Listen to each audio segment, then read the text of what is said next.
ان کو لے کر ان کو جمع تفریق کر کے آپ اصل نتیجے تک پہنچ سکتے ہیں. جو نتیجہ نکالیں گے، جو نتیجہ اخذ کریں گے، وہ اصل ہوگا، وہ پرفیکٹ ہوگا، وہ مکمل ہوگا. یہ بات بھی بالکل واضح ہو رہی ہے اس سے بھی کہ بالکل نہیں. جب تک کہ آپ ظاہر کے ساتھ ساتھ جو ظاہر نہیں ہے، جو انویزیبل ہیں، ان کو بھی ساتھ لے کر نہیں چلیں گے، تب تک آپ اصل نتیجے پر، پرفیکٹ نتیجے پر نہیں پہنچ سکتے. اور اس کے علاوہ ایک اور چیز واضح ہو جاتی ہے، وہی سائنس ہی واضح کر رہی ہے کہ اگر کوئی ظاہر کے پیچھے پڑتا ہے اور ظاہر کو سامنے رکھتے ہوئے کسی نتیجے پر پہنچتا ہے تو وہ جان لو دجل کا، دھوکے کا، فریب کا شکار ہو گیا. کیونکہ ظاہر تو نامکمل ہے. نامکمل جو ہے اس کے اوپر اگر آپ عمل کرو گے، وہ اگر آپ مانو گے، تو ساری بات ہے ہلاکت کا، نقصان کا، خسارے کا سودا کرو گے. آپ جو ہے وہ حقیقت کے قریب تو جا ہی نہیں سکتے، آپ تو الٹ کہیں اور نکل جاؤ گے. آپ جہاں پہنچو گے، جس نتیجے پر پہنچے گے، وہ نتیجہ اصل نہیں ہوگا، وہ نتیجہ مکمل نہیں ہوگا، پرفیکٹ نہیں ہوگا. تو اب میں آپ سے سوال کرتا ہوں، تھوڑا سا ذرا غور کریں کہ انسان جو ہے یہ وجود میں آنے سے، یہ جو بشر جو ہے یہ وجود میں آنے سے پہلے کہاں تھا، کیا تھا؟ ظاہر کے ساتھ ساتھ، اور ظاہر کو دیکھا جائے، ظاہر تو رہنمائی کاری نہیں رہا آپ کی. تو کیا جو پوشیدہ، جو باطن ہے، جو چھپا ہوا ہے، چھپا ہوا نقطہ ہے، چھپے ہوئے پہلو ہیں، ان کو آپ نے سامنے رکھا ہے، ان کو جانا ہے؟ جانیں گے آپ خاک؟ آپ کے پاس ایسے ٹولز ہی نہیں ہیں کہ آپ جو پوشیدہ ہے اسے دیکھ سکیں، اسے جان سکیں. تو پھر جو ہے موت کے بعد یہ جسم آگے کہاں جائے گا، اس سے کیا بنے گا، کائنات کہاں لے کر جائے گی؟ کیا ظاہر کے ساتھ آپ نے جو پوشیدہ پہلو ہے، جو پوشیدہ نقطہ ہے، اس کو سامنے رکھا؟ جو پوشیدہ پہلو ہیں، جو انویزیبل معاملات ہیں، انویزیبل جو مراحل ہیں، ان کو دیکھ لیا، ان کو جان لیا اور آپ نتیجے پر پہنچے؟ اگر تو آپ نے ظاہر کے ساتھ ساتھ باطن یعنی جو چھپا ہوا ہے، ان مراحل کو بھی، جو چھپا ہوا ہے اس کو بھی سامنے رکھا ہے اور آپ اس نتیجے پر پہنچے ہیں، تو بالکل ٹھیک ہے، احمدی صاحب کے ساتھ ہے، احمدی صاحب کی بات ماننے کو تیار ہے. لیکن اگر آپ صرف ظاہر کی بنیاد پر چل رہے ہیں، باطن کا آپ کو علم ہی نہیں ہے، تو پھر جہاں پر آپ کھڑے ہیں آپ کی کوئی بنیاد ہے؟ آپ حق پر کھڑے ہیں یا باطل پر کھڑے ہیں؟ بتائیں ذرا. کیا پھر آپ دجل کا، فریب کا، دھوکے کا شکار نہیں ہیں؟ یہ سائنس سے ثابت کر رہا ہے احمدی صاحب، آپ ہی کی سائنس سے. یا تو یہ کہیں نہیں جی سائنس کہتی ہے جو کچھ ظاہر ہے یہی کل کا کل ہے. اگر تو سائنس یہ ثابت کرتی ہے کل کا کل تو ٹھیک ہے، آپ سچے. لیکن اگر سائنس ہی یہ ثابت کر رہی ہے کہ جان لو یہ جو کچھ تمہیں ظاہر نظر آ رہا ہے یہ کل کا کل نہیں ہے، بلکہ اس کے برعکس بہت کچھ ایسا ہے جو انویزیبل ہے، جو ظاہر نہیں ہے، چھپا ہوا ہے، باطن ہے. اب اگر کوئی آدھے کو لے لے اور آدھے کو چھوڑ دے اور وہ یہ دعویٰ کرے کہ میں اصل نتیجے پر پہنچ گیا ہوں، وہ اصل نتیجے پر پہنچ سکتا ہے؟ وہ اپنے دعوے میں سچا ہوگا؟ سوال ہی پیدا نہیں ہوتا. تو احمد عیسیٰ کو غلط کہنے سے پہلے، اپنے آپ کو سچا صحیح سمجھنے سے پہلے یہ دیکھ لیں کہ آپ جہاں پر کھڑے ہیں، آپ نے جو نتیجہ اخذ کیا ہے، کیا آپ ظاہر کے ساتھ ساتھ باطن کو بھی دیکھ کر وہاں کھڑے ہیں، نتیجہ اخذ کیا ہے، یا پھر آپ صرف ظاہر کی بنیاد پر لگے ہوئے ہیں؟ اور پھر ظاہر بھی مکمل نہیں، جو ظاہر آ رہا ہے آپ اس سے بھی جو ہے وہ اندھے ہیں. وہ بھی آپ صرف وہی جو نقطے آپ کو کوئی کسی کی وجہ سے کسی طرح نظر آ گئے تو آگے باقی ان سے بھی آپ جو ہے باقی جو ہے ان سے نابلد ہیں، آپ کو نہیں علم. تو جب آپ جو پوشیدہ معاملات ہیں ان کو سامنے لائیں گے، ان کے پیچھے پڑیں گے، ان کو جانیں گے، تو پھر آپ کے اوپر یہ بات بالکل کھل کر واضح ہو جائے گی کہ یہ زمین کے اوپر جتنی بھی آپ کو مخلوقات نظر آ رہی ہیں، یہ انسان جو آپ ہیں، آپ ہی کے یا اس سے پیچھے والے یا اس سے آگے والے مراحل ہیں. ٹھیک ہے جی. اور دنیا کی کوئی طاقت رد نہیں کر سکتی، اسے غلط ثابت نہیں کر سکتی. اس کو ایک اور پہلو سے بھی سمجھا جا سکتا ہے بہت ہی آسانی سے، لیکن اس کے لیے بندے کو تھوڑا ہائی لیول پر آنا پڑے گا، اوپری لیول پر آنا پڑے گا. وہ کیا؟ آپ ایسا کریں کہ آپ سائنس کے دعوے کرتے ہیں نا، تو آپ جانیں یہ جو میٹر ہے اس کی حقیقت کیا ہے. جب آپ اس کو پیچھے لے کر جائیں گے تو کیا سائنس خود یہ بات ماننے پر مجبور نہیں ہے کہ نتھنگنیس سے جو ہے وہ یہ سب جو ہے وجود میں آیا ہے. یعنی کہ یہ جو میٹر ہے، جو کچھ بھی آپ کو نظر آ رہا ہے، آپ اس کو پیچھے سے پیچھے لے کر جائیں گے تو یہ نتھنگنیس میں چلے جائے گا. جب نتھنگنیس میں جائے گا تو وہاں کیا ہے؟ کیا نتھنگنیس دو وجود ہیں، چار وجود ہیں، چھ وجود ہیں، یا ایک، یا جو ایک ہے وہ بھی زیرو میں نظر آتا ہے؟ تو اور پھر اس کی پراپرٹیز کیا ہیں؟ جب اس میں غور کریں گے تو آپ کو پتہ چل جائے گا اس کی پراپرٹیز کیا ہیں. یہ بھی آپ کے اوپر واضح ہو جائے گا. اس بنیاد پر بھی آپ دیکھیں گے تو آپ کے اوپر یہ بات بالکل کھل کر واضح ہو جائے گی کہ نہ صرف اس کائنات میں تمام کی تمام مخلوقات، ہر چیز جو ہے وہ آپس میں کنیکٹڈ ہے، جڑی ہوئی ہے، یہ ایک ہی وجود ہے. بلکہ یہ جتنی مخلوقات آپ کو نظر آ رہی ہیں زمین کے اوپر، یہ آپ ہی کے یا تو اس سے پیچھے کے مراحل ہیں، سٹیجز ہیں، یا پھر اس سے آگے کی سٹیجز ہیں، آگے کے مراحل ہیں. یہ ہے حقیقت، اور دنیا کی کوئی طاقت اس کا رد نہیں کر سکتی. اب بڑھتے ہیں آگے اور واپس اپنے موضوع کی طرف آتے ہیں. بات ہم یہ کر رہے تھے کہ یہ بات ہر لحاظ سے، ہر پہلو سے واضح ہو گئی کہ یہ جو کائنات ہے یہی الہ ہے، یہی خالق ہے، کریٹر ہے، ایشور کہیں، جو بھی نام آپ دیں. اور اگر آپ اس کے ساتھ دشمنی کریں، اس سے کٹیں گے تو آپ ہلاکت کا سودا کریں گے. آپ کے ساتھ کیا ہوگا؟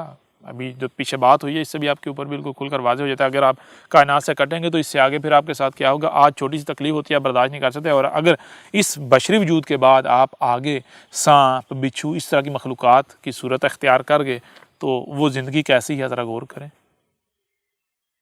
کیا آپ اسے پسند کرتے ہیں؟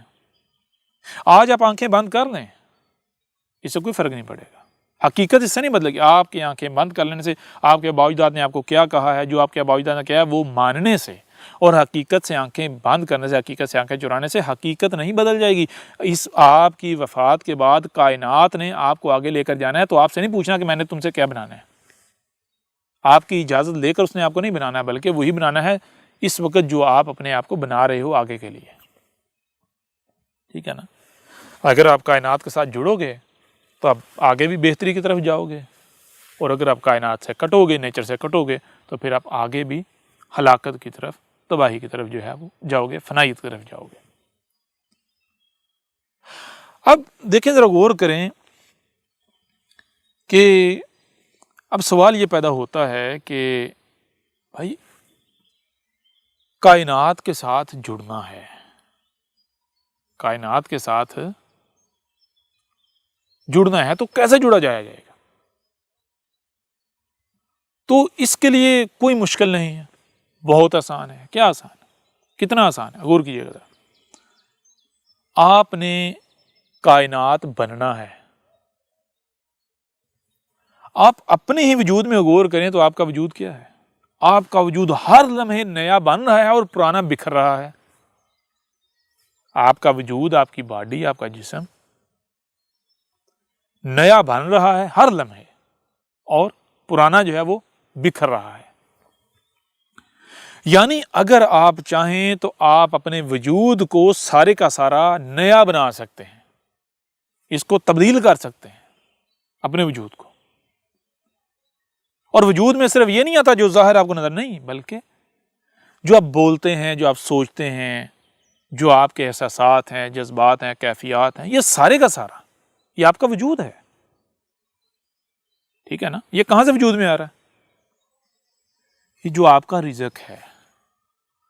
تو اگر آپ نے کائنات کے ساتھ جڑنا ہے، کائنات بننا ہے، تو پھر کائنات جو رزق فراہم کر رہی ہے، کائنات جو کریٹ کر رہی ہے، جس میں انسان کی مداخلت نہیں ہے، یعنی جس میں کسی دوسرے نے شراکت نہیں کی، حصہ نہیں ڈالا. شراکت کون کر رہا ہے؟ انسان. اور انسان کے آگے جو چیزیں، جو اشیاء، جو مخلوقات ٹولز بنی ہوئی ہیں، اس کی انسان کی جو ایکسٹینشنز بنی ہوئی ہیں، ایکسٹینشنز ہیں. تو وہ رزق، وہ شے جس کے پیچھے کائنات کھڑی ہے، یعنی کائنات جسے تخلیق کر رہی ہے، جو بذات خود کائنات ہے، اس کو اپنا رزق بنائیں. جب آپ اسے رزق بنائیں گے تو آپ کیا ہو رہا ہے؟ یعنی دیکھیں، کائنات آپ میں آ رہی ہے، اور جو پہلے سے جو شریک ہے وہ نکل رہا ہے، وہ بکھر رہا ہے. تو جس دن کرتے کرتے 100% آپ یعنی کائنات کا جو رزق ہے، نیچر کا جو رزق ہے، نیچر کو اپنا وجود بنا لیا تو آپ کیا بن گئے؟ آپ تو 100% تبدیل ہو گئے۔ آپ کیا بن گئے؟ آپ نیچر بن گئے، آپ کائنات بن گئے۔ جب آپ کائنات بن گئے تو پھر اس کے بعد آپ نے کیا کرنا ہے، کیوں کرنا ہے، کیسے کرنا ہے، آپ نے کہاں جانا ہے، کب اٹھنا بیٹھنا، ہر چیز آپ ان تمام تر فکروں سے آزاد ہو جائیں گے۔ آپ کی مثال بالکل اس پرزے کسی ہو جائے گی جو مشین کے اندر اپنے مقام پر فٹ ہوتا ہے اور ان تمام تر فکروں سے آزاد ہوتا ہے، اور اس نے کب کہاں کیا کتنا کرنا ہے مشین اسے خود چلاتی ہے، مشین اس کی رہنمائی کرتی ہے۔ ٹھیک ہے جی۔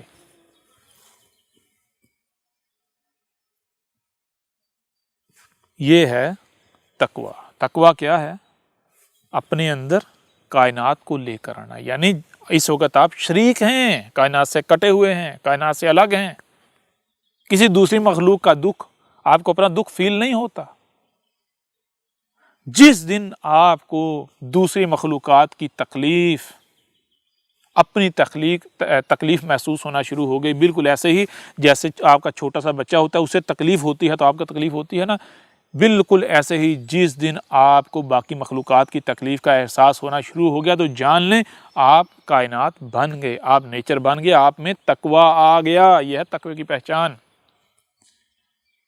جو والدین ہیں ان کے لیے سمجھنا بہت آسان ہے، جو چھوٹی عمر والے ہیں ان کے لیے بھی سمجھنا بہت آسان ہے۔ چھوٹی عمر والے ہیں ان کو دیکھیں، اگر ان کے سگی بہن سگے بھائی کو اگر کوئی مارتا ہے، کوئی تکلیف دیتا ہے تو انہیں اچھا لگتا ہے یا برا؟ انہیں تکلیف ہوتی نا، ہوتی یا نہیں ہوتی؟ جس دن آپ کو یہی تکلیف باقی تمام مخلوقات کو لے کر ہونا شروع ہو گئی تو جان لیں آپ میں تقویٰ آ گیا ہے۔ یہ ہے تقوی کی پہچان۔ اور جو والدین ہیں، اگر آپ کے چھوٹے ننھے منھے جو بچہ آپ کا ڈیپینڈنٹ ہے، آپ کا محتاج ہے، اس کو اگر کوئی تکلیف دیتا ہے یا اگر وہ گرتا ہے اس کو کوئی تکلیف ہوتی ہے تو آپ کو جس طرح جیسے اپنے بچے کی تکلیف کا احساس ہوتا ہے، تکلیف محسوس ہوتی ہے، جس دن آپ کو کائنات میں مخلوقات کی تکلیف کا اس طرح احساس ہونا شروع ہو گیا تو جان لیں آپ میں تقویٰ آ گیا۔ یہ ہے تقویٰ۔ ٹھیک ہے نا؟ اور یہی بات کہی گئی قرآن میں، کتب علیکم الصیام کما کتب علی الذین من قبلکم، کتب علیکم الصیام۔ اب یہاں یہ نہیں بتایا جا رہا کہ مجموعی طور پر تمہارے اوپر جو ہے وہ الصیام جو ہے وہ فرض کر دیے، نہیں۔ کتبہ یعنی آپ کیا کرنا ہے، آپ کو سننے کے لیے کان دیے گئے، دیکھنے کے لیے آنکھیں دی گئی، جو سنائی اور دکھانے سے سمجھنے کی صلاحیت دی گئی، تو آپ ان ٹولز کا استعمال کرتے اپنی آپ میں غور کریں، تحقیق کریں، غور کریں کہ کیا آپ کے اوپر الصیام کتب ہیں، یعنی کیا آپ کے اوپر یہ پروسیس کتب ہے، آپ کے اوپر یہ پروسیس فرض ہے کہ آپ اس پروسیس کو کر کے سیام حاصل کرنے کا پروسیس آپ کے اوپر فرض ہے۔ یعنی دیکھیں کہ آپ میں تقویٰ ہے، آپ مخلوقات کائنات کی تکلیف کو اپنی تکلیف سمجھ رہے ہو، آپ کائنات کے ساتھ بالکل ایسے جڑے ہوئے جیسے آپ کے وجود میں یا آپ کے اعضاء جڑے ہوئے ہیں۔ آپ کو جو ٹائم دیا گیا، جو صلاحیتیں دی گئی، آپ اس ٹائم کا، اس وقت کا، ان صلاحیتوں کا استعمال اس کائنات کے لیے کر رہے ہو، بالکل ایسے جیسے آپ کے ہاتھ، آپ کے وجود میں جو اعضاء ہیں یہ کس کے لیے ہیں، یہ جتنا بھی ان کے پاس وقت ہے کس کے لیے ہے، یہ اگر استعمال ہوتے ہیں کس کے استعمال ہوتے ہیں؟ آپ کے اپنے لیے استعمال ہوتے ہیں نا، کسی دوسرے کے لیے نہیں ہوتے۔ جو آپ کا دشمن ہوتا ہے، جو شریک ہوتا ہے، اپنے لیے استعمال ہوتے ہیں، یہ ان کے لیے استعمال ہوتے ہیں جن کو آپ اپنا سمجھتے ہیں۔ تو آپ دیکھو کیا آپ کائنات کے ساتھ جڑے ہوئے ہو؟ آپ کے پاس جو وقت ہے، جو آپ کو وقت دیا گیا، جو آپ کو صلاحیتیں دی گئی، آپ جو بھی اعمال کر رہے ہو، کیا کائنات کے لیے کر رہے ہو؟ کائنات کو سامنے رکھ کے کر رہے ہو؟ کائنات کی تکلیف، کائنات میں جتنی مخلوقات، ان مخلوقات کی تکلیف کو اپنی تکلیف سمجھتے ہو؟ اگر آپ سمجھتے ہو تو آپ میں تقویٰ موجود ہے، آپ کو اوپر کوئی صیام کتب نہیں، کوئی کرنے کی ضرورت نہیں ہے۔ لیکن اگر آپ میں یہ چیز نہیں پائی جاتی تو پھر جان لو آپ کے اوپر صیام کتب ہیں۔ صیام کیا؟ صیام وہ پروسیس ہے جس پروسیس سے آپ کے اندر تقویٰ آئے گا۔ اب کیسے آئے گا تقویٰ؟ یہ پروسیس کیا ہے؟ غور کیجئے گا ذرا۔ ہم نے یہ جان لیا کہ ہم نے یہ تقویٰ کیا ہے، تقویٰ یہ ہے کہ اپنے آپ کو نیچر بنانا ہے، کائنات بنانا ہے، کائنات کے ساتھ جڑنا ہے۔ کیسے جڑنا؟ کائنات بنانا ہے اپنے آپ کو۔ تو کیسے بنیں گے؟ سب سے پہلے یہ دیکھنا ہے کہ بھائی وہ رزق کون سا ہے، وہ مواد، وہ میٹیریل کون سا ہے جو کائنات فراہم کر رہی ہے، کائنات، خالص کائنات کا وجود میں لایا ہوا رزق۔ تو آج کے بعد، اس لمحے کے بعد میں نے کیا کرنا ہے، میں نے یہاں بریک لگانی ہے، جو کچھ بھی کر رہا ہوں سارا میں بریک لگانی ہے، اور میں نے وہی کھانا ہے، وہی پینا ہے، وہی بولنا، وہی سوچنا، وہی دیکھنا، وہی سننا ہے جو کائنات کی طرف سے آ رہا ہے۔ ٹھیک ہے جی، میں نے اپنے اندر سے یہ جو شریک ہے اس کو نکالنا ہے، میں نے اپنا وجود جو میں نے خبائث کھا کے بنایا ہے، میں نے اس کو مٹانا ہے، ختم کرنا ہے۔ تو یہ کیسے ہوگا؟ یہ اس طرح ہوگا کہ میں نے ایک کائنات جو ہے وہ بالحق ہے، رب جو ہے جو بھی کرتا ہے وہ رب خود حق ہے۔ حق کسے کہتے ہیں؟ حق کہتے ہیں پورا بیلنس، متوازن، نہ ہی رائے برابر کم، نہ رائے برابر زیادہ، متوازن۔ کوئی بھی کام کرنا ہے تو بغیر مقصد کے نہیں کرنا، اگر کھانا ہے تو با مقصد کھانا ہے، اتنا کھانا ہے جتنی ضرورت ہے، یعنی فضول نہیں، ٹھیک ہے نا، متوازن، ہر لحاظ سے متوازن۔ تو کیا کرنا ہے؟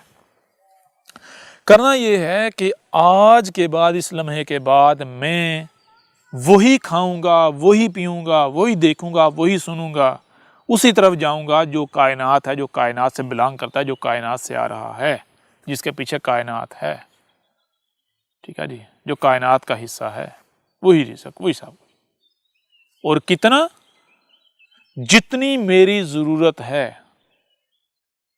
یہ پروسیس سٹارٹ کر دینا ہے۔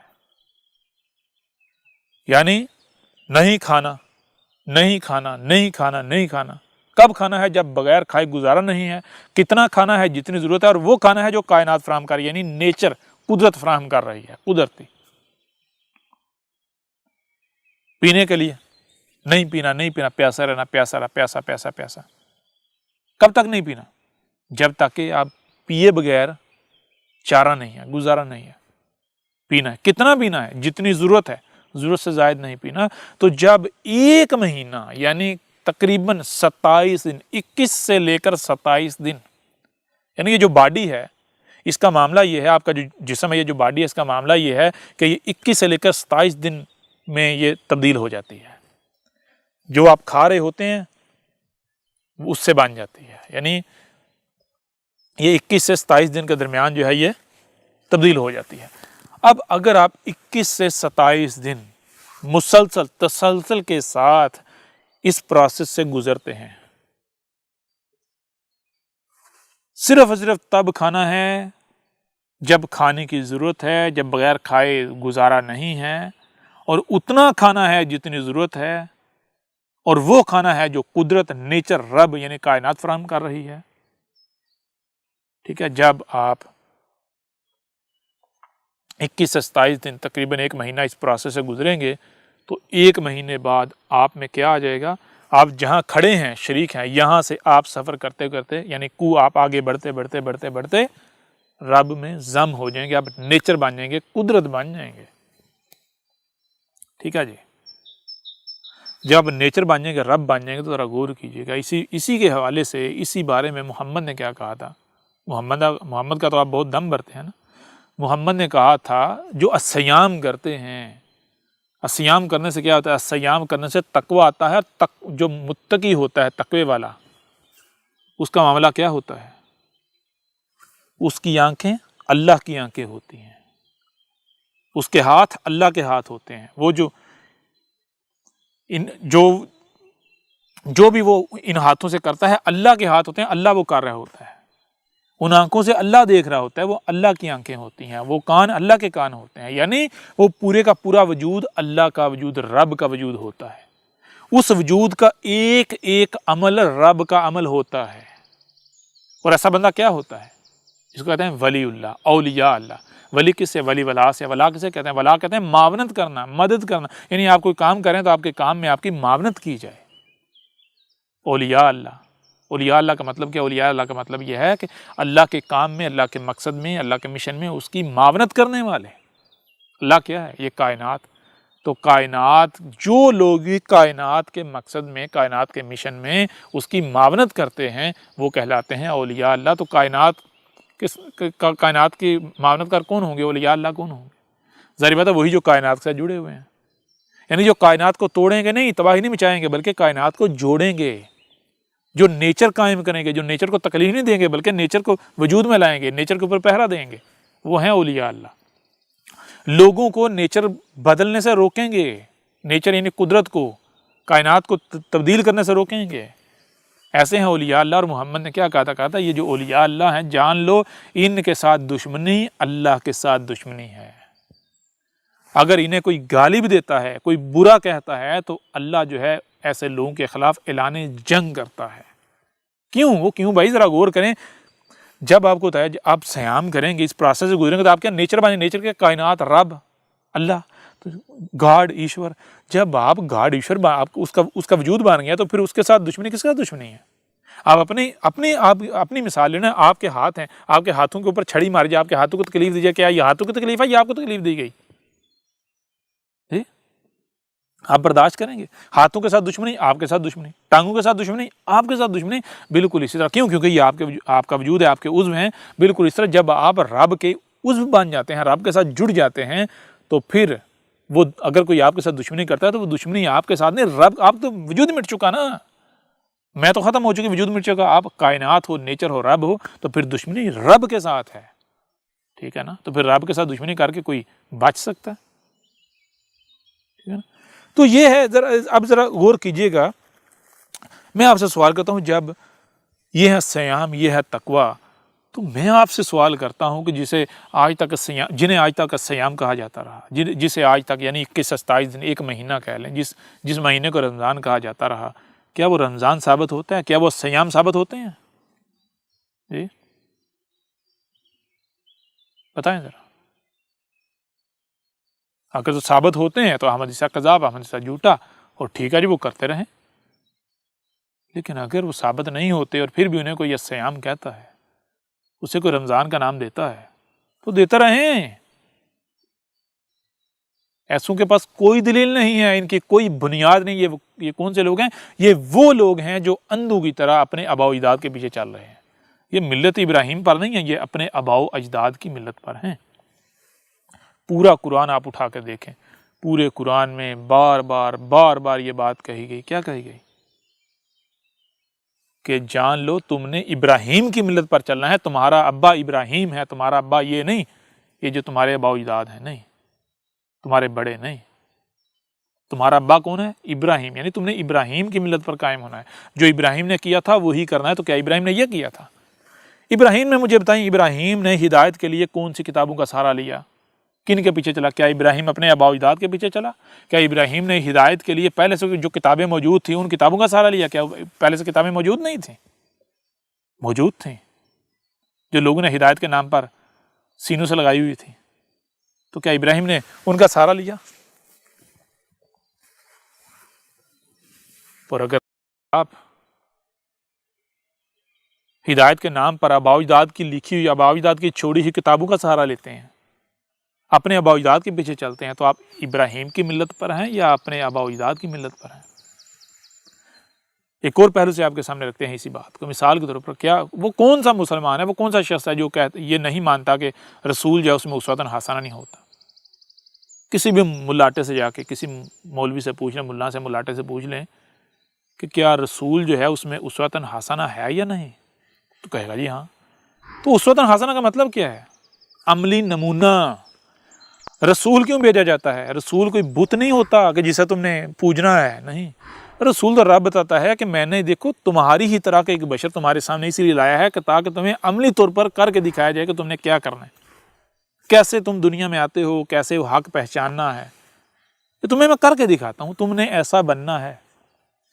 کوئی ایک بھی رسول ایسا نہیں جس نے آ کر یہ کہا ہو کہ تم میرے جیسا نہیں بن سکتے، نہیں، ہر رسول نے یہ کہا کہ میں تمہارے لیے عملی نمونہ ہوں، تم نے میرے جیسا بننا ہے، میں تمہاری منزل ہوں، میں تمہارا مکان ہوں، تم نے میرے جیسا بننا ہے، میں تو بھیجا اس لیے گیا ہوں کہ تمہیں دکھایا جائے تم نے بننا کیا ہے، تم سے مقصود کیا ہے، ٹھیک ہے جی۔ یہ اسوۃ حسنہ۔ تو جو لوگ بھی محمد میں اپنے لیے اسوۃ حسنہ کا دعویٰ کرتے ہیں، میں آپ سے سوال کرتا ہوں کہ کیا محمد نے اسی طرح ہدایت حاصل کی جس طرح آپ ہدایت کے دعوے دار ہیں؟ بتائیں ذرا۔ محمد نے پہلے کون سی کتاب موجود تھی، محمد اس کے پیچھے پڑھا، اس سے ہدایت لی؟ ہاں، اگر آپ محمد کی زندگی کو دیکھیں گے تو آپ کو پتہ چلے گا محمد بھی جب بچہ تھا اسے ہی حق کہتا رہا، حق سمجھتا رہا، جس کو اس کے بڑے، اس کے آباء و اجداد حق کہتے رہے۔ کیوں؟ عقلی لحاظ سے، شعوری لحاظ سے وہ ابھی بالغ نہیں تھا، بڑوں کا محتاج تھا۔ تو جو بڑے، جیسے محمد پیدا ہوا تھا، جب پیدا ہوتا 100% اپنے والدین کا محتاج تھا، بڑوں کا محتاج تھا، لیکن آہستہ آہستہ آہستہ آہستہ وہ خود مختار ہوتا گیا، والدین کی، بڑوں کی محتاجی کم ہوتی چلی گئی۔ تو ایک وقت تک وہ شعوری طور پر بھی دوسروں کا محتاج تھا، بڑوں کا محتاج تھا، وہ شعوری طور پر بھی بالغ نہیں ہوا تھا۔ تو جب تک محمد دوسروں کا محتاج تھا تو محمد وہی کہتا، وہی کرتا جس کو بڑے کہتے، جس کو بڑے غلط کہتے اسے غلط کہتا، جس کو بڑے صحیح کہتے اسے صحیح کہتا۔ لیکن پھر ایک وقت آیا جب محمد باشعور ہو گیا، شعوری طور پر بالغ ہو گیا، عقلی طور پر بالغ ہو گیا، تو پھر محمد نے کیا کیا؟ پھر محمد نے خود سے غور و فکر کرنا شروع کر دیا۔ جب محمد نے خود سے غور و فکر کرنا شروع کیا تو کیا کیا؟ جس کو بڑے آباء و اجداد یعنی مختلف فرقے جو گروہ موجود تھے، جو جسے حق کہہ رہا تھا، ان کو آزمانا شروع کر دیا۔ کبھی ان کی طرف رخ ہے، کبھی ان کی طرف رخ ہے، کبھی ان کی طرف رخ ہے، ہدایت کے لیے حق کریے، لیکن کہیں سے نہیں حق مل رہا، کہیں سے نہیں مل رہا۔ یہاں تک کہ سب سے آخر میں اپنا قبلہ کس کو بنایا؟ دیکھا کہ یہ جو یہودی ہیں، عیسائی ہیں، یہ لگتا ہے یہ حق کے بڑے قریب ہیں، یہ تو ان کو اپنا قبلہ بنا لیا، یعنی ان کی طرف ہدایت کے لیے ان کی طرف رخ کر لیا، ان کی کتابیں پڑھنا شروع کر دی، ان کا لٹریچر چھاننا شروع کر دیا، ان سے جو ہے وہ رہنمائی لینا شروع کر دی۔ لیکن پھر ایک وقت آیا، رب نے کہا نہیں، دیکھ لیا، جان لیا، نہیں نا کہیں سے ہدایت ملی۔ تو جب یہ وقت آیا تو محمد پھر گڑ گڑانا شروع ہو گیا، میرا رب مجھے کہیں سے حق نہیں ملا، یہ سب کے سب گمراہ ہیں، یہ تیرا دین ہے، تو میرا خالق ہے، مجھے بتا حق کیا ہے، میں اپنے آپ کو تیرے آگے جھکا دیتا ہوں، میں اب کوئی بھی بات کہیں سے آتی ہے تو میں آگے سے رزسٹ نہیں کروں گا۔ تو یوں پھر رب نے کہا تھا کہ تو اپنا قبلہ تبدیل کر، تو اپنا رخ، تو دیکھ ہدایت کے لیے، ہدایت کی حصول کے لیے تو نے اپنا رخ کدھر کیا ہوا ہے؟ ان کی طرف، ان لوگوں کی طرف، یہ تو مشرکین ہے۔ تو اپنا رخ میری طرف کر، میں کیا ہوں؟ نیچر، یہ رب، یہ کائنات۔ وہی جب محمد نے غور و فکر کیا تو پتا چلا بھائی کریٹر تو میرا یہ کائنات ہے۔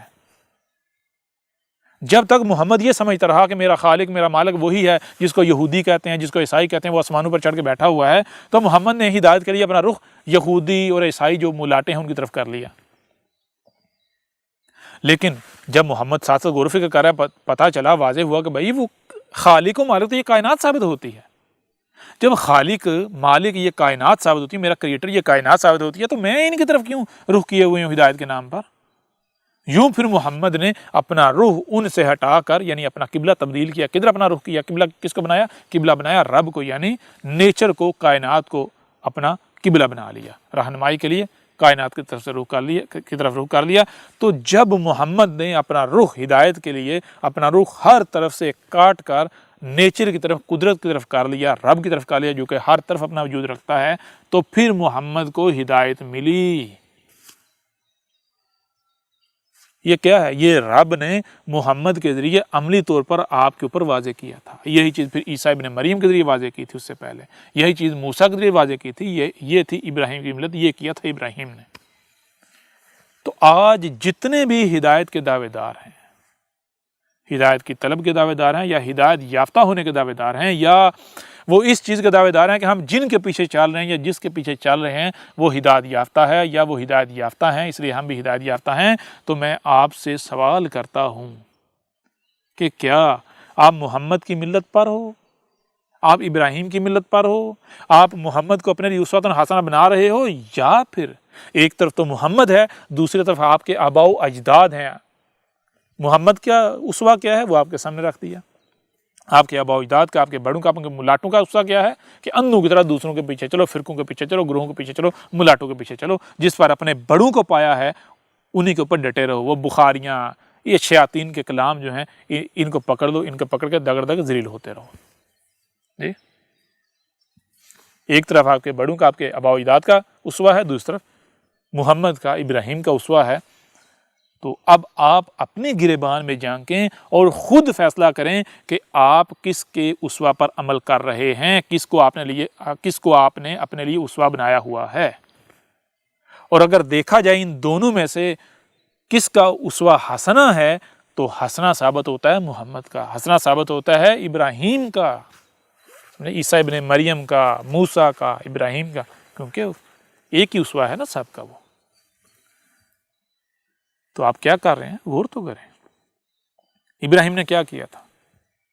ابراہیم نے آ کر وہ کیا تھا جو آپ لوگ کر رہے ہیں، یا پھر ابراہیم نے تو جو آباء و اجداد نے بت گڑے ہوئے تھے، تراشے ہوئے تھے، ان کو توڑا تھا، ان کے اوپر کلہاڑے چلائے تھے، ٹھیک ہے نا؟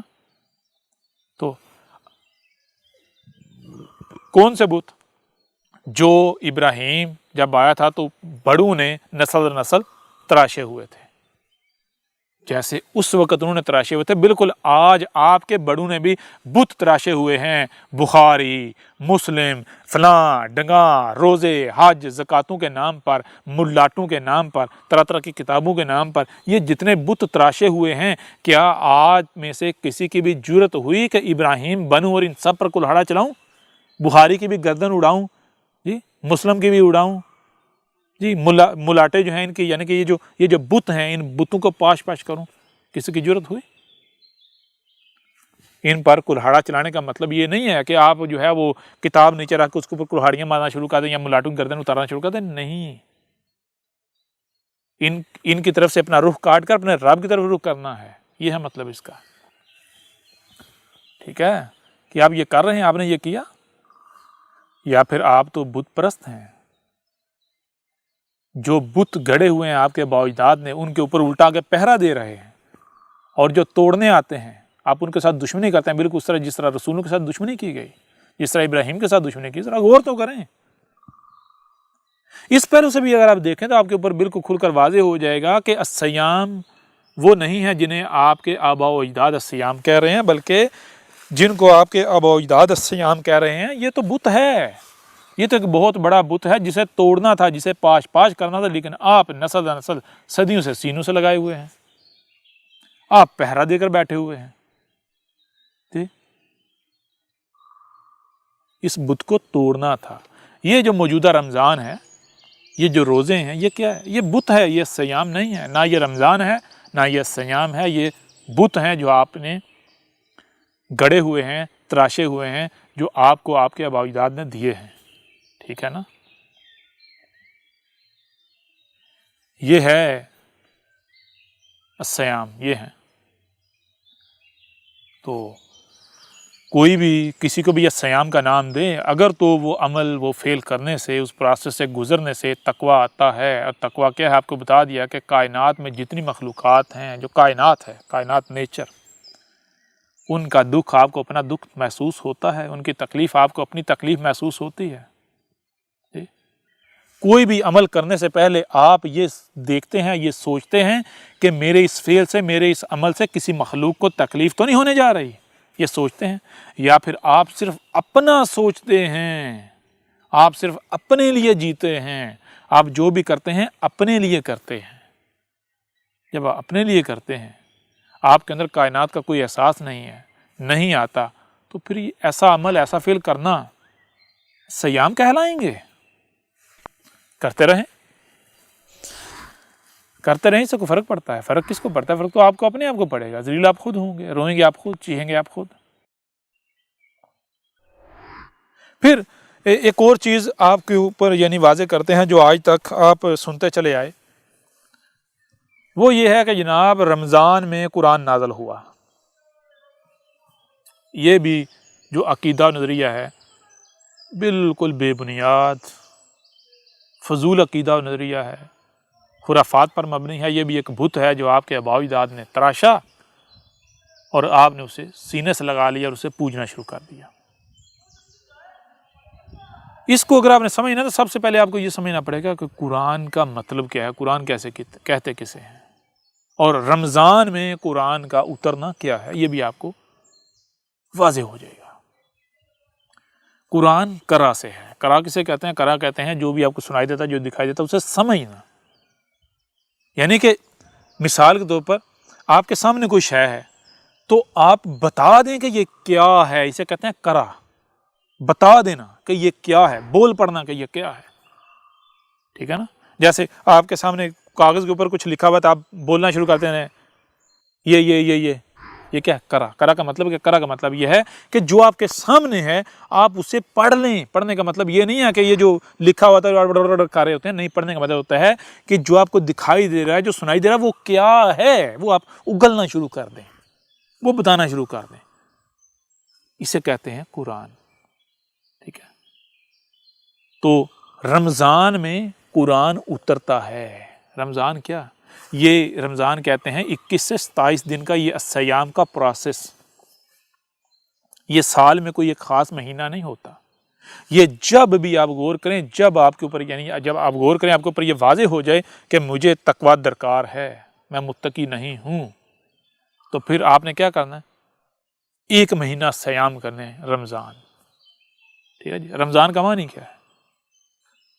رمضان کا معنی ہے، شروع میں رے ہے، آگے میم اور زواد ہے، آگے الف اور آگے نون ہے. رے کہتے ہیں بہنے کو، بڑھنے کو، چلنے کو، بہنے کو، جاری ہونے کو.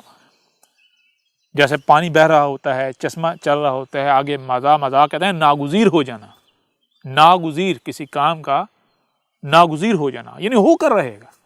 اور آگے الف ہے جس کا معنی ہے کل کا کل، اور آگے نون کہتے ہیں ہم. رمضان کا معنی ہے کہ رب خود جو ہے، کائنات خود، رب خود، اللہ خود پورے کا پورا چل کر آ جاتا ہے. چل کر، ایسے جیسے پانی بہ کر آ رہا ہوتا ہے، اس طرح چل کر آ جاتا ہے. کس میں آ جاتا ہے؟ یہ 21 سے 27 دن کا پروسیس 1 مہینے میں. کیا کرنے؟ سیام کرنے سے. سیام کرنے سے رب خود پورے کا پورا آپ میں آ جاتا ہے، آپ رب بن جاتے ہو. اگر آپ سیام کریں گے تو 1 مہینے میں رب کا خود آنا چل کر آپ میں، آپ کا رب بن جانا، ناگزیر ہو جاتا ہے. یہ ہے قرآن کا نازل ہونا، قرآن کا اتر آنا. کیا ہے قرآن؟ قرآن بھی قرا. آپ کو بتائیے قرا کے معنی کیا ہے؟ آگے الف، اور الف کل کا کل، اور نون وہی ہم، یعنی کہ رب، یہ کائنات پوری کی پوری خود کی خود آپ کے اندر آ جاتی ہے، آپ کے اوپر اتر آتی ہے. ٹھیک ہے؟ آپ باطنی طور پر اسے قرا کر لیتے ہیں، آپ کے اندر آئیے، پوری کی پوری کائنات آپ کے اندر آ گئی.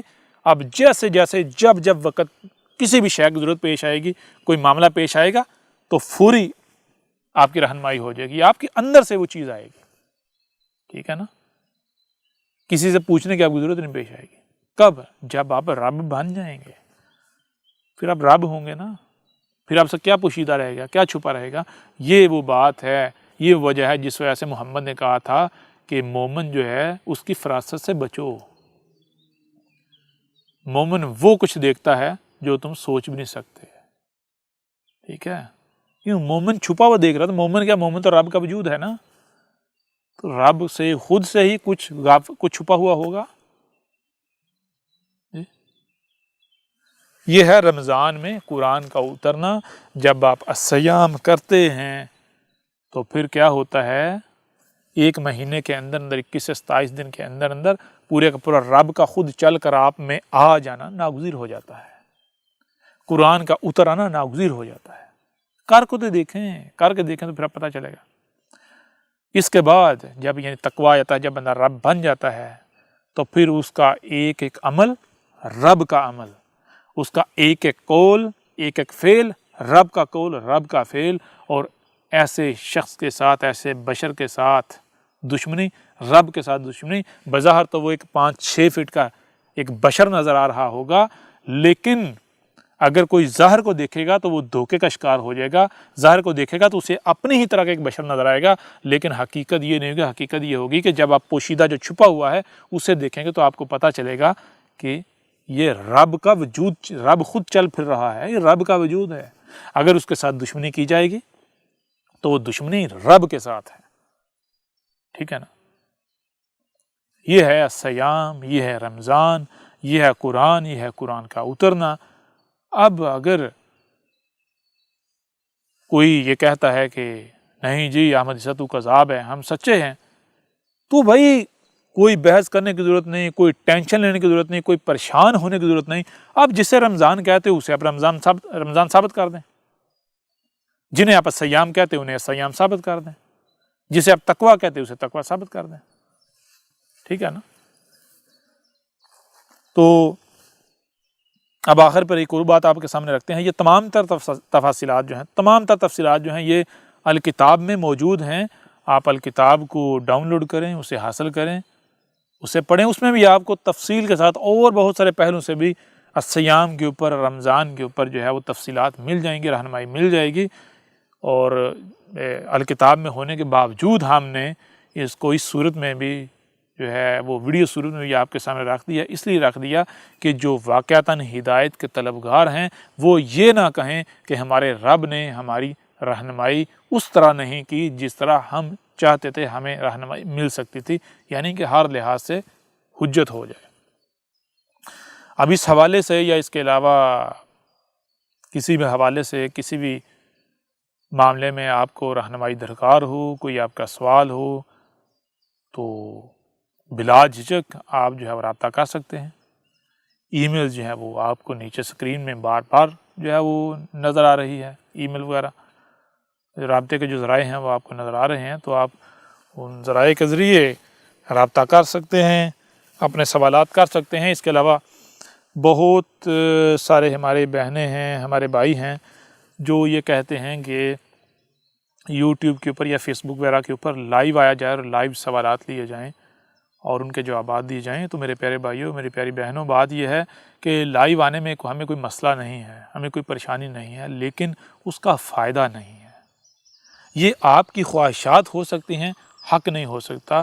حق یہ اس وجہ سے نہیں ہو سکتا، مثال کے طور پر ایک شخص جو ہے جس نے ابھی اسکول میں داخلہ ہی نہیں لیا، وہ اگر آ کر سوال کرتا ہے براہ راست میٹرک کا، ایف اے کا، بی اے کا، ایم اے کا، تو مجھے یہ بتائیں اس کو کیسے جواب دیا جا سکتا ہے؟ اب دو ہی صورتیں ہیں، یا تو لوگوں کی تہمتوں ملامتوں کی پرواہ کرتے ہوئے کہ اس کے پاس جواب نہیں ہے، جواب دینا شروع کر دیا جائے، یا پھر آپ جو ہے وہ حکمہ کا استعمال کریں، حکمہ کے ساتھ اس کو جواب دیجیے. حکمہ کے ساتھ جواب دیا جائے گا تو وہ جواب کتنا، اس کو پھر کیا کہ اس کو سب سے پہلے کہا جائے گا کہ بھائی اسکول میں داخلہ لے، پھر اس کو پہلی کلاس، دوسری، تیسری، چوتھی، پانچویں، چھٹی، ساتویں، آٹھویں، نویں کلاس، یہ ساری کلاسیں گزارنا پڑیں گی، پھر جا کے اس مقام پر آئے گا جو اس نے سوال کیا، اسے اس کا جواب سمجھنے کا جو ہے وہ اہلیت اس کے پاس آئے گی، پھر جا کے اس کو جواب دیا جائے گا. تو یہ تو بہت لمبا پروسیس ہے. تو یہ مجھے یہ بتائیں کہ کیا کسی یعنی کہ آن لائن آئے، کیا یہ پروسیس 1 گھنٹے میں، 2 گھنٹے میں، 4 گھنٹے میں، 10 گھنٹے میں پورا ہو سکتا ہے؟ سوال ہی پیدا نہیں ہوتا. ہاں البتہ اگر کسی نے ساری دعوت سن لی ہے، الکتاب پڑھ لی ہے، ڈاکومنٹری دیکھ لی ہے، ویڈیوز دیکھ لی ہیں، اس کے باوجود اگر اس کا کوئی سوال ہے تو بلا شک و شبہ اس سوال کا جواب دیا جائے گا. اور ایسے کون ہیں؟ ایسے تو پھر وہی ہیں جن کے ساتھ لائیو آ کر بات کرنے کی ضرورت ہی نہیں. کیوں؟ ایسوں کے اندر تو صبر ہونا چاہیے. ٹھیک ہے نا؟ صبر ہونا چاہیے. ان کو جواب اس طرح دیا جائے گا جس میں ہدایت ہے، جس میں ان کے لیے بہتری ہے، نہ کہ خواہشات کی اتباع کی جائے گی. ان کو اپنے اندر خواہشات پیدا نہیں کرنی، خواہشات نہیں پالنی، اور یہ نہیں چاہنا کہ ہماری خواہشات کے اوپر چلا جائے، ہماری خواہشات کی اتباع کی جائے، بلکہ انہوں نے اپنے اندر رب کا رنگ لے کر آنا ہے، اپنے آپ کو رب کا وجود بنانا ہے، رب بنانا ہے. ٹھیک ہے نا؟ اپنے آپ کو الصبور بنانا ہے، الشکور بنانا ہے، العلیم بنانا ہے، العزیز بنانا ہے، الحکیم بنانا ہے. یہ بنانا ہے، نہ کہ شریک بننا ہے، خواہشات کی اتباع کرنی ہے، شیطان بننا ہے. ٹھیک ہے نا؟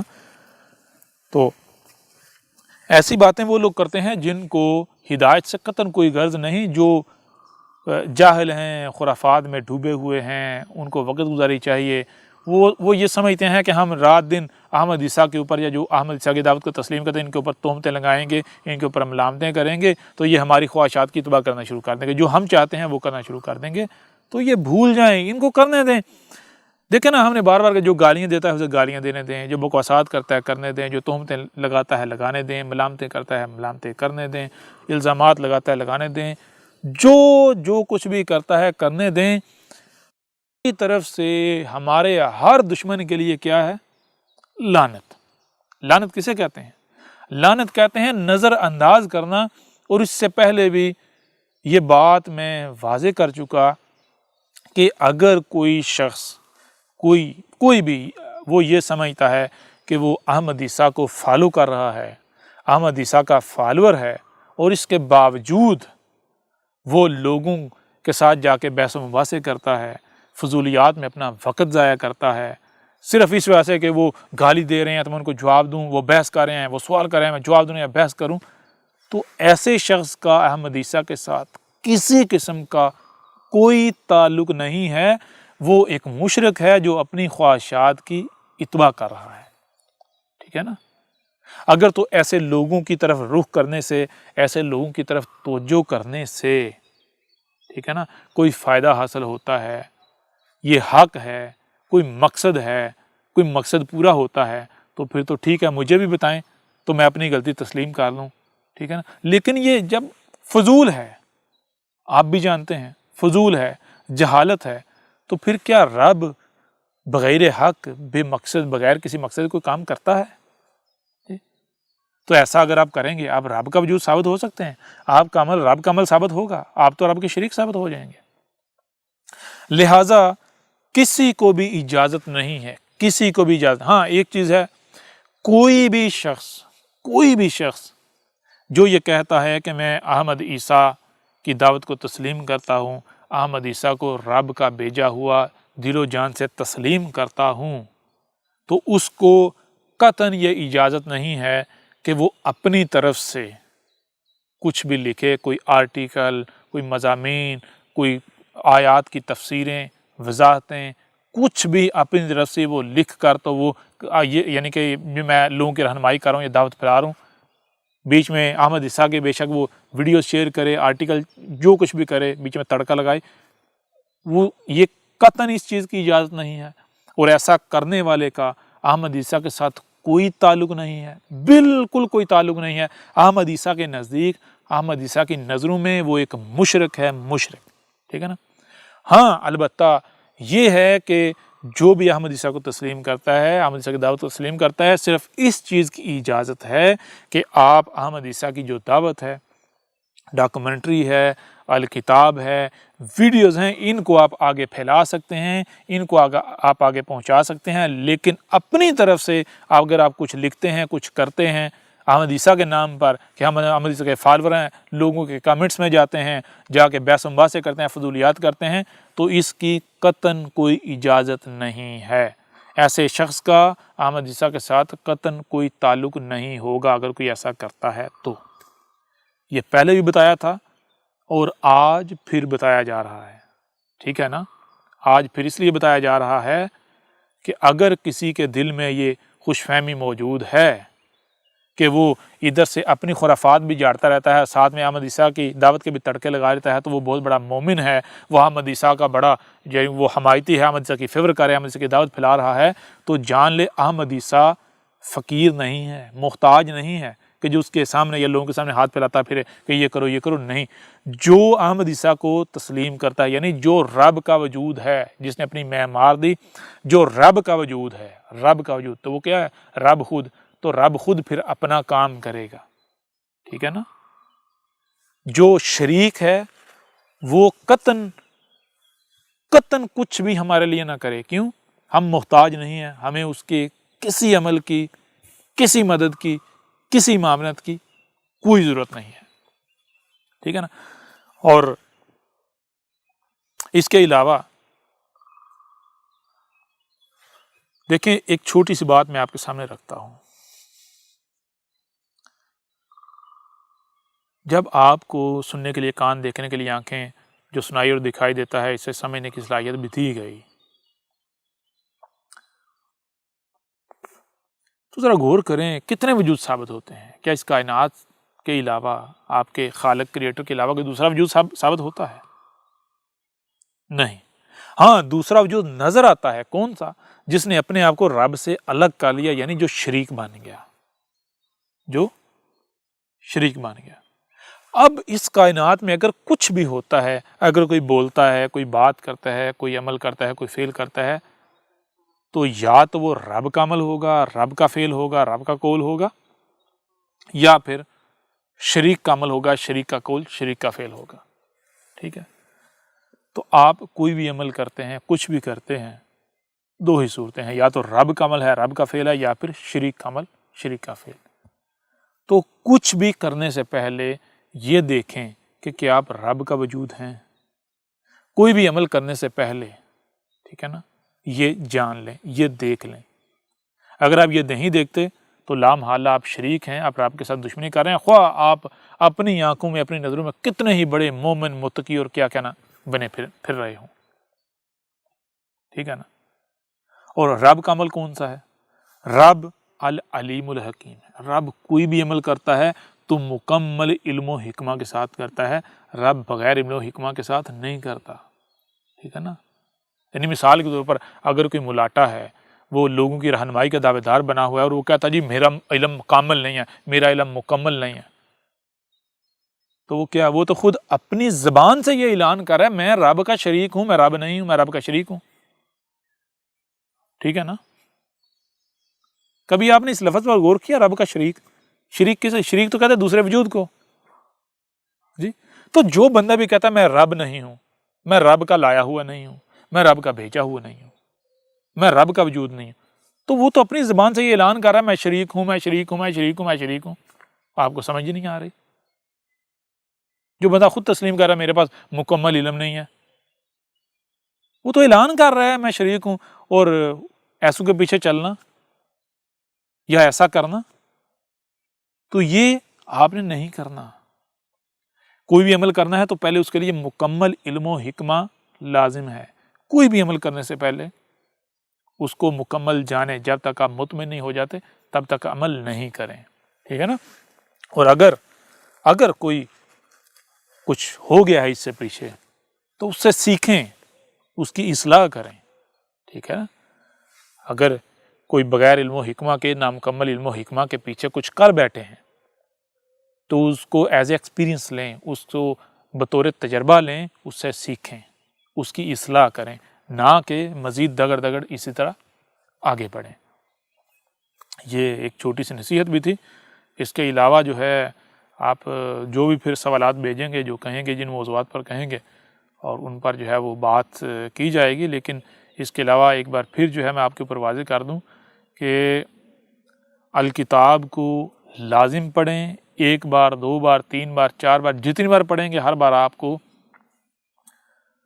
کچھ نہ کچھ نیا جو ہے آپ کو ملے گا، مزید جو ہے وہ نکھر کا بات آپ کے سامنے آئے گی. ڈاکومنٹری کو دیکھیں، ویڈیوز کو دیکھیں، بات کو، حق کو گہرائی سے سمجھیں. اور صرف سننے، دیکھنے، پڑھنے سے کوئی فائدہ نہیں ہوگا. یہ سننا، دیکھنا، پڑھنا صرف اس لیے آپ کو صرف یہ احساس دلانا کہ آپ بھی یہ بن سکتے ہیں. کیسے بن سکتے ہیں وہ پروسیس بھی بیچ میں ڈیٹیلز کے ساتھ، تفاصیل کے ساتھ لکھا ہوا ہے. جب تک عملی طور پر آپ نہیں جو ہے قدم اٹھائیں گے، عملی طور پر آپ سفر نہیں کریں گے، تب تک آپ رب کا وجود نہیں بن سکتے، آپ حق کو نہیں پا سکتے. تو مجھے لگتا ہے اس نشست کو جو ہے وہ یہیں پر کنکلوڈ کرنا چاہیے، ختم کرنا چاہیے. تو اس کو ہم کنکلوڈ کرتے ہیں ایک آخری بات پر، ایک چھوٹی سی بات پر. وہ بات یہ ہے کہ دیکھیں، جب آپ کے اوپر یہ بات کھل کر واضح ہو جاتی ہے کہ جو کچھ بھی ظاہر ہے یہ کل کا کل نہیں ہے، اس کے برعکس جو ہے بہت کچھ ایسا ہے جو کہ چھپا ہوا ہے، تو پھر وہ جو چھپا ہوا ہے اسے کیسا دیکھا جا سکتا ہے، کیسے سنا جا سکتا ہے. تو اس کو ایک چھوٹی سی مثال سے میں آپ کے سامنے رکھتا ہوں. آپ اپنے ہی اگر وجود کو لیں تو آپ کے وجود میں دیکھیں، آپ چل رہے ہوتے ہیں تو پاؤں جو ہے آگے اگر پتھر آ گیا تو اچانک سے پاؤں جو اس پتھر کو ایوائڈ کرتے ہوئے اس سے جمپ لگا کر آگے جو ہے وہ جا کے نیچے لینڈ کرتا ہے. سوال یہ پیدا ہوتا ہے کہ پاؤں کو ایسا کرنے کا کس نے کہا؟ تو بہت واضح ہے، بہت آسان ہے کہ پاؤں کو ایسا کرنے کا حکم دیا برین نے، دماغ نے، کیونکہ دماغ پورے وجود کے جتنے بھی اعضاء ان کو کنٹرول کر رہا ہے. اب سوال یہ پیدا ہوتا ہے کہ دماغ نے پاؤں کو حکم کس طرح دیا؟ کیا کہ انٹرنل سورس کے ذریعے، انٹرنل ذرائع جو ہے ان کو استعمال کرتے ہوئے دماغ کو حکم دیا، یا پھر بیرونی طور پر کوئی ذرائع ہیں جن کا دماغ نے استعمال کیا؟ جب آپ غور کریں گے، تحقیق کریں گے تو آپ کے سامنے یہ بات آئے گی کہ انٹرنل اندرونی طور پر تو جو فورس جو انرجی درکار ہوتی ہے وہ جو ہے وہ دماغ جو ہے فراہم کرے گا، لیکن جو پاؤں کو جو کرنے کا کہا گیا وہ حکم کدھر، وہ بیرونی طور پر کیسے؟ جیسے آپ دیکھتے ہیں آج آپ کے اوپر واضح ہو گیا کہ آپ جنہیں آپ سگنلز کا نام دیتے ہیں، نیٹ ورکنگ کا نام دیتے ہیں، بالکل اسی طرح آپ کا برین آپ کے وجود کے تمام اعضاء کو سگنلز کے ذریعے احکامات دیتا ہے۔ آپ کے جسم کے انگ میں جو ہے وہ ریسیور جو ہے وہ نصب ہے، دماغ جو ہے وہ انفارمیشن جو ہے وہ احکامات ٹرانسمٹ کرتا ہے، اور جسم کا ہر انگ جو ہے اس کی اپنی الگ فریکوینسی ہے۔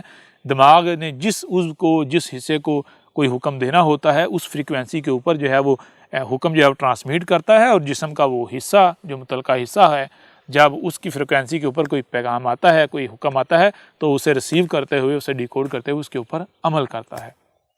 بالکل اسی طرح جب آپ رب کے ساتھ، کائنات کے ساتھ جڑ جاتے ہیں تو جو کچھ بھی باطن ہے، جو چھپا ہوا، پھر اس طرح آپ کو نظر آتا ہے۔ کیسے نظر آتا ہے؟ دل کے ذریعے۔ دل آپ کے جسم میں وہ ٹول ہے جس کے ذریعے آپ جو چھپی ہوئی مخلوقات ہیں، جو چھپی ہوئی دنیا ہے، جو رب کا چھپا ہوا عضو ہے، وجود ہے، حصے ہیں، ان کے ساتھ کنیکٹ ہو جاتے ہیں دل کے ذریعے۔ یعنی دل کو ایک اور آسان سی مثال سے میں آپ کے سامنے رکھ دوں، دل کی حقیقت کیا ہے، دل کا معاملہ کیا ہے۔ دل کا معاملہ بالکل آپ کے موبائل میں، آپ کے کمپیوٹر میں وائرلیس کارڈ کے جیسا ہے۔ جیسے آپ کا کمپیوٹر ہے تو اس کے ساتھ کیمرہ لگا ہوا ہے، مائک لگا ہوا ہے، تو کیمرے سے کمپیوٹر وہی کچھ دیکھ سکتا ہے جو کیمرے کی رینج میں ہے، جہاں تک کیمرہ جا سکتا ہے۔ مائک سے کمپیوٹر آپ کا وہی آوازیں سنے گا جو اس مائک کی رینج میں ہے، ٹھیک ہے جی۔ جو منظر، جو آوازیں کیمرے اور مائک کی رینج سے باہر ہیں یا ان کی استطاعت سے باہر ہیں، وہ کمپیوٹر کے اندر اس وقت تک نہیں آ سکتے جب تک کہ کمپیوٹر کے پاس کوئی ایسا ٹول نہ ہو جس کے ذریعے وہ ان کو سننے دیکھنے کی صلاحیت نہ حاصل کر لے، ٹھیک ہے جی۔ تو اب دیکھتے ہیں دو طرح کے کمپیوٹر۔ ایک کمپیوٹر وہ ہے کہ جس کے ساتھ انٹرنیٹ کنیکٹ نہیں ہے، دوسرا کمپیوٹر وہ ہے جس کے ساتھ انٹرنیٹ جو ہے وائرلیس وائی فائی کنیکٹ ہے۔ جس کے ساتھ انٹرنیٹ کنیکٹ نہیں ہے اس کمپیوٹر کے اندر وہی مناظر آ سکتے ہیں، وہی آوازیں آ سکتی ہیں جو کیمرے اور ویڈیو سے لائی جا سکتی ہیں۔ لیکن جس کمپیوٹر کے ساتھ انٹرنیٹ کنیکشن لگا ہوا ہے وہ ایک کلک پر کچھ بھی دکھا سکتا ہے، محض ایک کلک پر۔ اب ذرا غور کریں کہ وہ جو ایک کلک پر دکھا رہا ہے وہ کہاں سے دکھا رہا ہے، وہ کہاں سے آ رہا ہے۔ جب آپ غور کریں گے تو آپ کو پتہ چلے گا کہ کمپیوٹر وہ دکھا رہا ہے فضا سے، وہ سارا مواد، سارا لٹریچر، سارا مواد، وہ سارے مناظر، ساری آوازیں فضا میں موجود ہیں، ایگزسٹ کر رہی ہیں۔ کمپیوٹر جو ہے اس کے اندر جو وائرلیس کارڈ ہے، اس وائرلیس کارڈ کے ذریعے دیکھنے کی صلاحیت رکھتا ہے۔ اگر کمپیوٹر سے وائرلیس کارڈ نکال دیا جائے یا انٹرنیٹ کنیکشن جو ہے وہ ڈسکنیکٹ کر دیا جائے تو کمپیوٹر جو ہے وہ زیرو ہو جائے گا۔ وہ ایسی کوئی بھی شے آپ کو بتا سنا نہیں سکتا جو اس کی ہارڈ ڈسک میں نہیں ہے، جو کیمرے اور مائک سے جو ہے اس نے حاصل کیا، اس کے علاوہ آپ کو کچھ نہیں سنا اور دکھا سکتا۔ جیسے کمپیوٹر میں وائرلیس کارڈ ہے، انٹرنیٹ کنیکشن جو ہے اس کے ساتھ کنیکٹ ہوتا ہے، بالکل اس طرح آپ کے وجود میں ایک وائرلیس کارڈ ہے، وہ کیا ہے؟ وہ ہے دل۔ آپ کا دل وائرلیس کارڈ ہے جو کہ کائنات میں جو نیٹ ورکنگ ہے، جو پوری کائنات کو آپس میں جوڑے ہوئے ہے، ٹھیک ہے نا۔ جیسے آپ بتایا آپ کا دماغ اعضاء کو احکامات دیتا ہے، تو جس نیٹ ورکنگ کے ذریعے احکامات دیتا ہے، بالکل ایسی نیٹ ورکنگ اس کائنات میں جنہیں ملائکہ کہتے ہیں، ٹھیک ہے نا۔ تو اگر آپ کا دل زندہ ہو جاتا ہے، یعنی پیور ہو جاتا ہے، خالص بن جاتا ہے، کیسے؟ وہی جب نیچر کے ساتھ جڑیں گے، سیام کریں گے، اسیام کریں گے، جب نیچر بن گے تو آپ کا دل پھر وہ جو وائرلیس کارڈ ہے وہ ایکٹیو ہو جائے گا، وہ جو کائنات میں جو نیٹ ورکنگ اس کے ساتھ کنیکٹ ہو جائے گا۔ وہ نیٹ ورکنگ کون سی ہے؟ رب کے ساتھ آپ کنیکٹ ہو جائیں گے۔ پھر آپ کے اندر کوئی ایسی سوچ، کوئی ایسی فکر نہیں آئے گی جو کہ نیگیٹو ہو۔ آپ کے اندر سے خوف ختم ہو جائیں گے، آپ کے اندر سے غم ختم ہو جائیں گے، آپ کے اندر جو ہے وہ 100% پازیٹیوٹی آ جائے گی، نیگیٹیوٹی ختم ہو جائے گی، ٹھیک ہے نا۔ آپ کے اندر رب کا رنگ آ جائے گا۔ آپ پھر اس نیٹ ورکنگ کے ذریعے دیکھیں گے، وہ خبریں آپ کے پاس آئیں گی جو خبریں ان کانوں سے، ان آنکھوں سے نہیں سنی جا سکتی، ٹھیک ہے نا۔ جو انسان نے ذرائع تخلیق کیے ہیں ان ذرائع سے حاصل نہیں کی جا سکتی، وہ اور وہاں کی خبریں پھر آپ حاصل کرنے کی صلاحیت آپ کو حاصل ہو جائے گی۔ لہٰذا جب آپ سیام کرتے ہیں تو سیام سے آپ کا دل حیا ہو جاتا ہے، آپ پھر جو باطن ہے، جو چھپا ہوا ہے، اسے دیکھنے کی بھی صلاحیت حاصل کر لیتے ہیں، اور وہ دیکھنا ان کانوں سے سننے جیسا سننا اور ان آنکھوں سے دیکھنے جیسا دیکھنا نہیں ہے، بلکہ وہ سننا دیکھنا کیسے جیسے بالکل ایسے جیسے وہ سگنلز کے ذریعے نیٹ جو یعنی کہ سگنل کے ذریعے آپ کے موبائل میں، یعنی کہ جیسے اب انٹرنیٹ کی مثال لے لیں، آپ کے اگر آپ جو ہے وہ نیٹ کنیکٹ کر کے جو ہے وہ مجھے دیکھ رہے ہیں تو میں کہاں سے آ رہا ہوں؟ کیا آپ کے کمپیوٹر کی ہارڈ ڈسک میں موجود ہوں؟ نہیں، بلکہ وائی فائی کے ذریعے جو ہے وہ میں اتر رہا ہوں آپ کے کمپیوٹر پر۔ تو بالکل ایسے ہی پھر آپ کے اوپر وہ خبریں، وہ علم جو ہے وہ اترے گا، جسے وحی کہتے ہیں۔ بہرحال اس نشست کو یہیں پر ختم کرتے ہیں اور اب ملتے ہیں اگلی نشست میں۔ احمد عیسیٰ کون ہے؟ کیا آپ احمد عیسیٰ کو جانتے ہیں؟ احمد عیسیٰ وہ ہے جس نے ان باتوں پر سے پردہ اٹھایا ہے جس پر آج ہر کوئی اختلاف کر رہا ہے۔ حق اور باطل کی پہچان اب انتہائی آسان۔ آج ہی الکتاب کو ڈاؤن لوڈ کریں۔ مزید ویڈیوز کے لیے احمد عیسیٰ کے یوٹیوب چینل کو وزٹ کریں اور چینل کو سبسکرائب کرنا مت بھولیے گا۔